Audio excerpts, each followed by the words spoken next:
Bang, lu tahu gak apa yang dimaksud awal mula terjadinya interaksi dan kerjasama antar wilayah di dunia?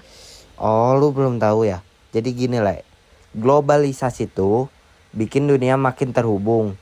Semua barang, informasi, dan budaya bisa cepat banget nyebar antar negaranya. Bagi bagi ekonomi juga makin maju. Tapi gak semua negara dapat untung yang sama. Ada yang kaya banget, ada yang ketinggalan. Budaya juga jadi campur aduk. Ada yang positif. Jadi kadang bikin identitas asli hilang. Jadi kita butuh cara biar manfaatnya gede tapi efek negatifnya gak terlalu kerasa. Oh gitu ya. Bosen gak sih Bang kita di desa-desa ini aja jalan-jalan yuk? Ayo aja gua mah gas.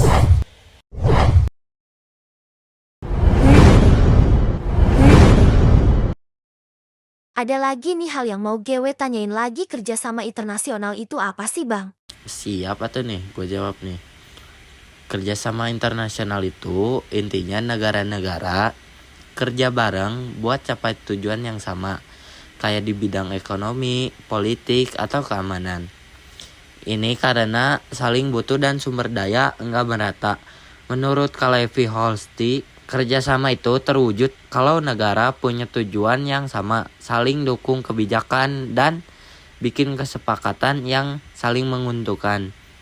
Intinya, kerjasama ini bikin hubungan antar negara lebih erat, bantu alih teknologi, dan dorong pertumbuhan ekonomi. Gitu aja sih dari gue mah. Panas banget gak sih Bang di sini, ke tempat dingin aja yuk, gak kau ate panas banget. Buset cepet banget dah.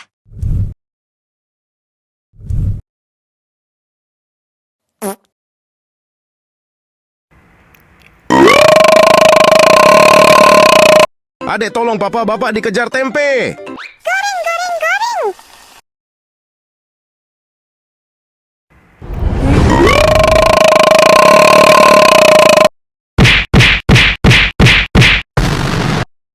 Anjay keren kali lu Bang. Oh iya Bang, jelasin lagi dong bentuk-bentuk kerjasama internasional.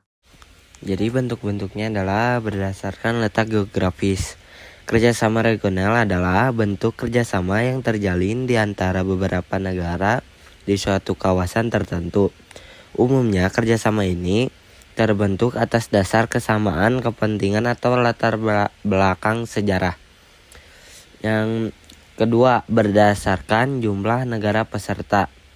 Kerjasama bilateral adalah sama yang terjalin antara dua negara. Kerjasama ini dapat terlaksana karena kedua negara saling memperoleh keuntungan atau kedua negara mempunyai hubungan yang sangat baik.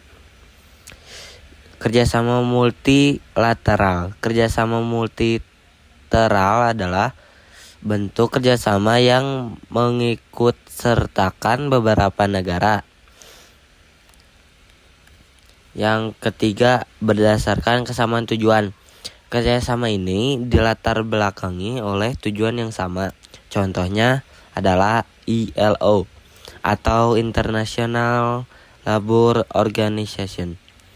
Yang keempat ada berdasarkan kesamaan lapangan usaha. Kerjasama antar negara ini dilatar belakangi oleh kesamaan bidang usaha. Misalnya negara-negara yang mempunyai lapangan usaha yang sama pada sumber minyak bumi membentuk OPEC atau Organization of the Petroleum Exporting Countries. Si kocak ninggalin.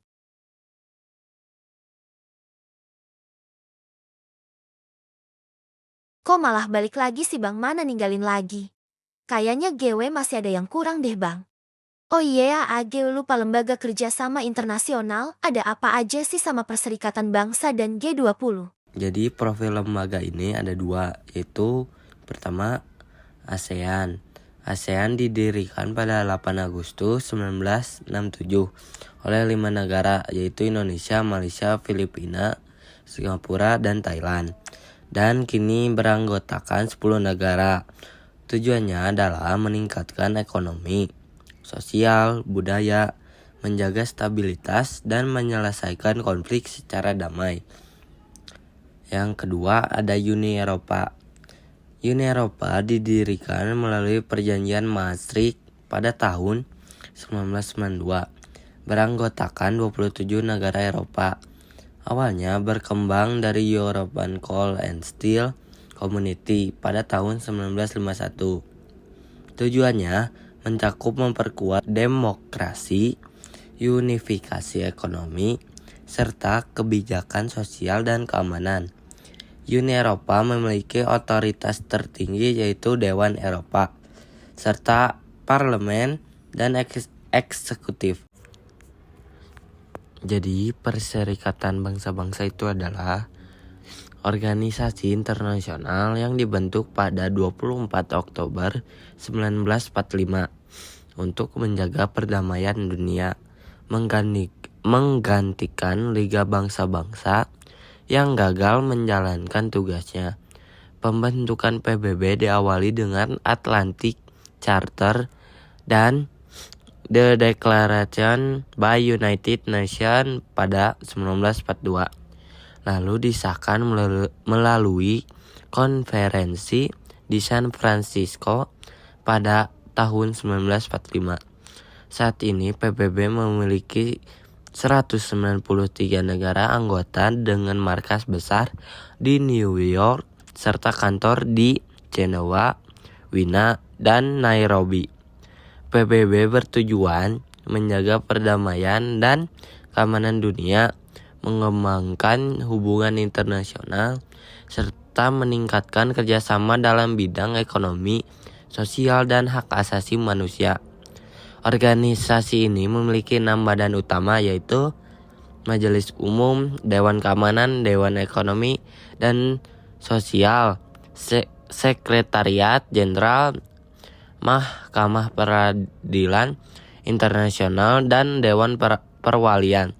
Selain itu, terdapat badan khusus seperti UNESCO, WHO, ILO, FAO. Indonesia menjadi anggota PBB pada 1950, sempat keluar pada 1965, lalu kembali bergabung pada 1966. Indonesia aktif dalam berbagai misi PBB termasuk mengirim pasukan Garuda untuk menjaga perdamaian, memberikan bantuan kemanusiaan, serta berperan dalam berbagai organisasi internasional untuk menciptakan stabilitas global. Jadi G20 itu menurut situs G20, kelompok 20 adalah forum utama kerjasama ekonomi internasional yang berperan penting dalam membentuk dan memperkuat arsitektur global dan tata kelola di semua isu-isu ekonomi utama internasional. G20 dibentuk pada tahun 1999 setelah krisis keuangan Asia. G20 merupakan forum dialog antar para menteri keuangan dan gubernur bank sentral dari 19 negara dan Uni Eropa dalam rangka menanggapi krisis ekonomi Asia. Forum ini ditingkatkan menjadi forum kepala negara atau pemerintah setelah krisis ekonomi dan keuangan global pada tahun 2007.